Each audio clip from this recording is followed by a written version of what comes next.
Broadway ਤੁਹਾਡੇ ਵਿਦੇਸ਼ ਜਾਣ ਦੇ ਸੁਪਨਿਆਂ ਨੂੰ ਦੇਵੇਗਾ ਹਕੀਕਤ ਦੀ ਉਡਾਨ। नमस्कार दोस्तों, मैं अमरजीत ब्रॉडवे इमिग्रेशन सर्विसेज से लगातार कोशिश इस चैनल के जरिए स्टडी वीज़ा को लेके हर लेटेस्ट इंपॉर्टेंट अपडेट आपको शेयर करते रहे। जैसे जैसे सितंबर इनटेक नज़दीक आ रहा है, कहीं ना कहीं फाइलिंग का प्रोसेस उतना ही ज़्यादा फास्ट होता जा रहा है। बहुत सारे बच्चे जो अभी भी अप्लाई करने के चक्कर में हैं, पिछले सेमिनार्स में कुछ दिनों में मैं उनसे मिला तो कन्फ्यूजन अभी भी, जो क्योंकि मार्केट में नया नया बच्चा आ जाता है और पुराने तो अवेयर हो जाते हैं बट नए बच्चे स्टिल कंफ्यूज रहते हैं। तो इसलिए ये शो है आज का, जिसमें मैं आपको बताने वाला हूँ आपका full process to Canada study visa और एक्सपेंसेस के साथ खर्चे कितने हो सकते हैं। इन सब चीज़ों को लेके आज की बातचीत रहेगी। बहुत इन्फॉर्मेटिव शो रहेगा। अगर आप कहीं से भी अप्लाई कर रहे हैं, अगर आपको पता होगा, अवेयरनेस होगी कि आपके एक्सपेंसेस क्या हैं, तो आप ज़्यादा नॉलेज रह सकेंगे, किसी तरह के गलत नुकसान में आप नहीं पड़ेंगे। सबसे पहले चाहूँगा इस चैनल का सब्सक्रिप्शन। आपका एक सब्सक्रिप्शन मुझे मोटिवेट करता है कि मैं नया कंटेंट, नई इन्फॉर्मेशन आपको डिलीवर करता रहूँ। इसके साथ साथ अगर आप ब्रॉडवे की टीम के साथ अपने प्रोफाइल को लेकर डिस्कस करना चाहते हैं, उसकी पॉसिबिलिटीज़ ऑफ वीज़ा जानना चाहते हैं, सक्सेस रेट के चांसेस जानना चाहते हैं, कोर्सेज या कॉलेजेस जानना चाहते हैं, तो आप ब्रॉडवे की टीम से कॉन्टैक्ट कर सकते हैं। बेस्ट वे टू कॉन्टैक्ट कि आप हमारी वेबसाइट broadwayvisa.com पे जाके अप्लाई नाउ का फॉर्म भरें और वहाँ से आप डायरेक्टली एक्सपर्ट्स के साथ कनेक्ट हो सकेंगे। कनाडा के अंदर जब हम अपनी एप्लीकेशन को स्टार्ट करते हैं तो सबसे पहले रिक्वायरमेंट को समझें। आज की जो डेट में अगर रिक्वायरमेंट्स की बात करें, जिस पे वीज़ा आ रहा है, उसमें आपकी फ़ाइल का SDS होना बहुत ज़रूरी है। SDS होने के लिए 3 शर्तें होती हैं। नंबर 1, आपके फ़ीस जो है वो पूरे 1 साल की पेड हो, उसमें से कुछ बैलेंस ना हो। नंबर 2, आपने GIC किया हो, जिसमें $10,200 तकरीबन आपके ट्रांसफ़र होते हैं, जो वहाँ पर जाके आपको इंस्टॉलमेंट्स में मिलते हैं। नंबर 3, आपने सिर्फ IELTS का एग्ज़ाम किया हो और उसमें 6 ईच का स्कोर होना चाहिए और ओवरऑल 6 का स्कोर होना चाहिए। That file is called SDS file. ए होगी प्रोफाइल की बात। सेकेंडली, एक्सपेंसेस की बात करें तो जब भी आप इनिशिएट करोगे, कंसल्टेंट फीस को मैं इसमें नहीं इंक्लूड कर रहा, क्योंकि इट डिपेंड्स आप कैसा कंसल्टेंट हायर करते हो। वो आपका इंडिविजुअल डिसीजन है। ऑफर लेटर से एक्सपेंस स्टार्ट होता है। तो बहुत सारे कॉलेजेस, यूनिवर्सिटीज़ ऐसे हैं जहाँ पे आप offer letter free of cost ले सकते हो, मतलब सब जगह पैसे देने की ज़रूरत नहीं होती।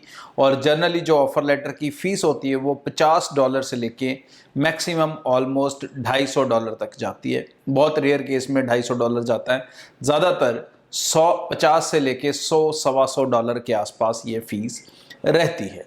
उसके अलावा जो सेकंड एक्सपेंस आपका उसके बाद होगा वो जाएगी आपकी फ़ीस। अगेन इट डिपेंड्स कौन से इंस्टीट्यूट, कौन से कोर्स में जा रहे हो, बट कनाडा के अंदर जो फीसिस हैं वो $10,000 से लेके $20,000 से $25,000 तक जा सकती हैं। और एवरेज फीसिस जो कॉलेजेस की रहती हैं वो $14,000 से लेके $17,000 के बीच में रहती हैं मोस्ट ऑफ द कॉलेजेस के अंदर। और यूनिवर्सिटीज़ की फीसिस समवेयर $19,000 से लेके उसके ऊपर कहीं तक भी जा सकता है, डिपेंड आपने कौन सी यूनिवर्सिटी अडॉप्ट की है।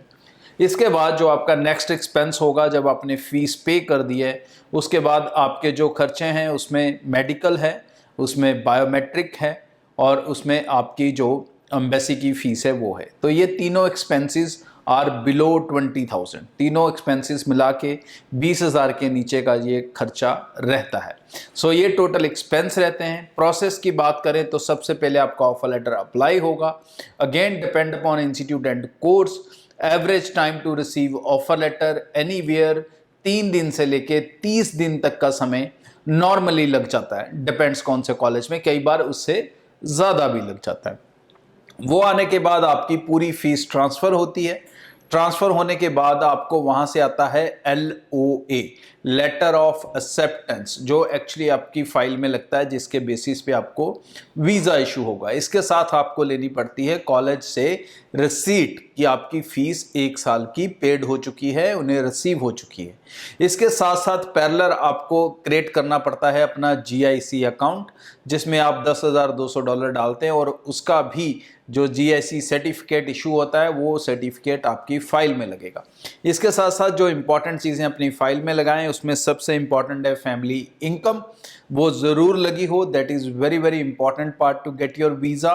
एंड सेकेंडली फंड्स फंड्स अगर आपका कोर्स 1 साल से ज़्यादा का है, आप 2 साल या 3 साल के कोर्स में जा रहे हैं, तो मेक श्योर कि आप इतने फंड्स दिखाएं कि वो आपके नेक्स्ट ईयर की फीस को रिकवर करते हों। मतलब अप्रॉक्सीमेटली 8 से लेके 10 लाख के बीच में ये फंड्स एडिशनली ज़रूर दिखाए जाएं।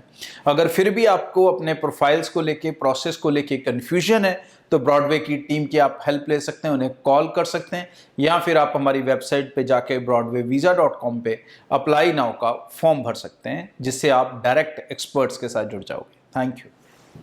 ब्रॉडवे ਤੁਹਾਡੇ ਵਿਦੇਸ਼ ਜਾਣ ਦੇ ਸੁਪਨਿਆਂ ਨੂੰ ਦੇਵੇਗਾ ਹਕੀਕਤ ਦੀ ਉਡਾਨ।